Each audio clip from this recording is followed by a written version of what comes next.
This week in Michigan football history with Professor Greg Dooley. Good morning. Before we face off with the Illini, over 110,000 fans will salute a righteous set of pigskin warriors on Senior Day. Each of these graduates will leave knowing their legacy is secure by virtue of the championship they brought back to Ann Arbor in 2021, and perhaps more. As for the Illini, despite our shared conference roots going all the way back to 1896, we've never played them on this day in history.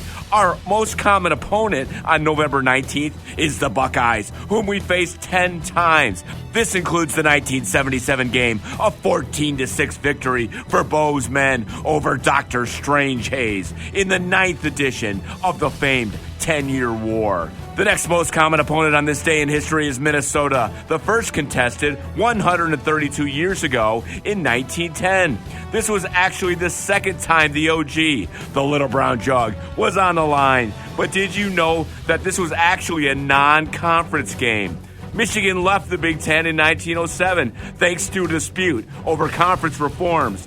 The folks in Ann Arbor objected to the league as they tried to implement drastic changes to control the game. The sport was far from perfect, with serious injuries, even death, on the field and rampant allegations of cheating across the country.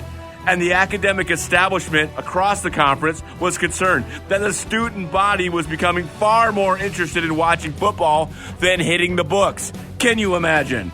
The Big Ten wanted to implement these drastic changes. They included drop the number of games to 5, reduce ticket prices to 50 cents each, restrict player eligibility, and above all, outlaw the notion of a professional football coach like Fielding H. Yost, who was hired solely to coach the pigskin team and was not a faculty member. So Michigan said, "Smell you later," and proceeded as an independent for the decade starting in 1907. But managed to schedule a couple games with their former Big Ten foe, Minnesota, in 1909 and 1910. So on this day in 1910, thankfully the Wolverines won 6-0 and kept the Jug in Ann Arbor. We didn't play another conference opponent until we returned to the Big Ten in 1917.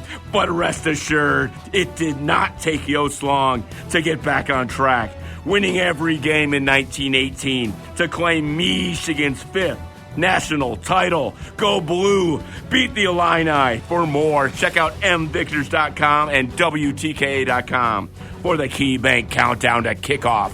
This is Professor Greg Dooley.